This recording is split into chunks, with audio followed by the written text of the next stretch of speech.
What's up, everyone?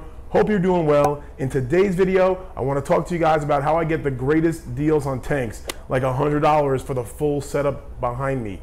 I've already talked about where to get good deals on tanks, but today I want to talk to you about how and my top 5 tips for getting the best deals on used fish tanks. If you're new here, welcome. If you end up enjoying the video, please give it a like and consider subscribing below.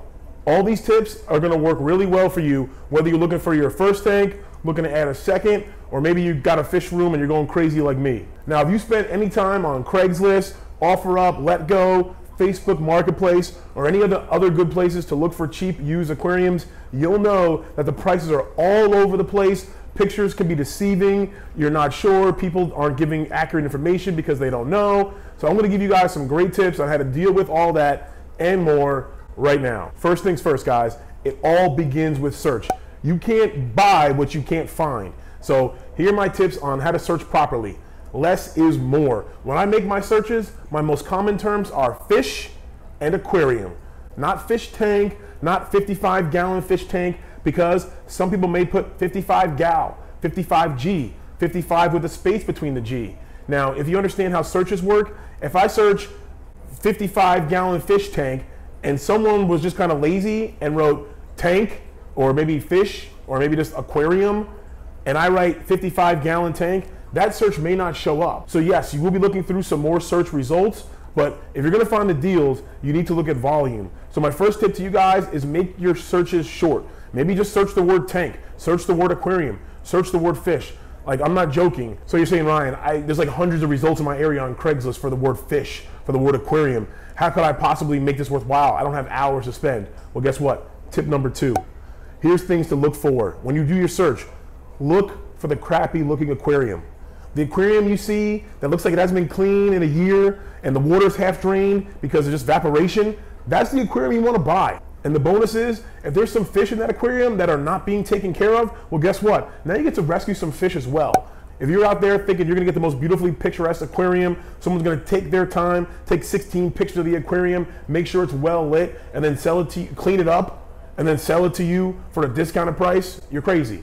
What's gonna happen is the person that lists their tank that's sitting there and it's kind of dirty and they lost interest and they don't wanna take care of it, guess what? They're gonna put it at a price to move that aquarium.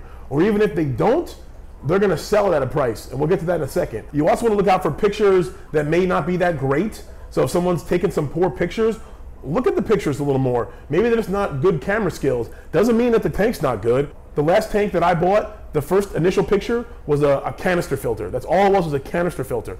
It just said 55-gallon tank as a canister filter. And I knew what that was, so I kept scrolling to the next picture, and I saw a huge, beautiful piece of anubias and a bunch of other fish. And I said, oh, that's a great tank to buy. But that person, when they listed their tank, if you watch the video I have on how to sell your tank, one of the biggest things I say is, if you want to get some money for your tank, make sure you take some good pictures and display it well. And you want to make sure it's clean, and you want to make sure it's, the lights are on and what have you. So if you see someone taking a dark picture, or maybe their front picture is not the best picture, well, guess what? Maybe everyone else scrolling through photos and looking at fish tanks is going to blow right by that one. That's the one you want to look at. That's the one that's not getting contacted. That's the one that's going to be willing to sell it to you for a good price.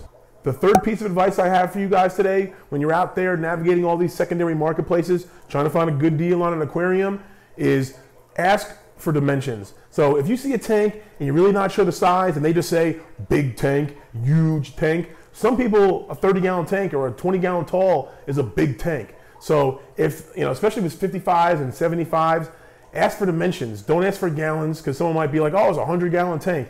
Ask for dimensions. Dimensions don't lie. 4 feet is 4 feet, and multiple pictures are always best. And at the end of the day, if the person isn't willing to provide more information or you don't feel comfortable, just move on to the next one. My fourth tip, and this one is probably the most important when it comes down to making sure you get the best deal you can get for the specific tank. Once you've identified a tank that you want to purchase, okay, whatever they listed that price at, negotiate. Especially if the tank's been up for a while, a few weeks, a month or more, you could probably negotiate even more significant. Some people are gonna say no. Some people may be so offended they don't respond. That's gonna happen. It's just like dating. You're gonna get turned down sometimes. And some of us get turned down a lot, but then end up marrying a beautiful Lithuanian woman. Big shout out to Jessie in California. He's a subscriber that I talk with a lot, and he got his own channel started. Definitely check it out. I'll put a link in the description below. He just let me know he found a really cool deal on a really cool odd-shaped kind of square tank that he's going to turn into a shrimp tank. He's got discus. He's got some corridor fries raising right now. He's got shrimp. So definitely, like I said, check out his channel in the link below. The one time you don't want to negotiate is obviously if the thing is free or if it's really cheap.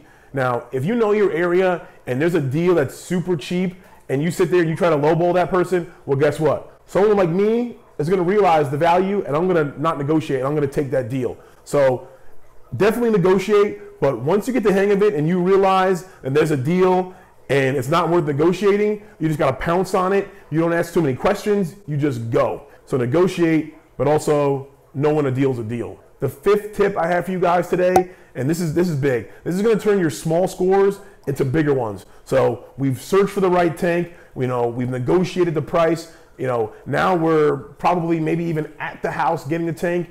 And the fifth tip, a big shout out to my local friend here, Rob. If you haven't checked out the tour I did at his fish room, I'll put a pop-up here of it. So check that out. But he's taught me over and over again, ask questions, Ryan. Make sure when you go to their house, ask questions. So that's what I do now. Have a conversation. Are they moving? If they're moving, maybe they're getting rid of everything. Oh my God, that's right. I have that extra heater, that extra filter in the garage or what have you. If you go to someone's house to buy something and you don't ask too many questions and you just buy that thing and leave, you may never know what else they had. Maybe they got a bunch of cool stuff in their house that if you had spoke up and they knew you were interested in, maybe you would have got hooked up some more. So I always try to strike up a conversation. I always ask questions, and you'd be surprised sometimes you're going to pick up what you thought was, a good deal, and all of a sudden, oh my gosh, I got this extra Python hose. I got this extra food.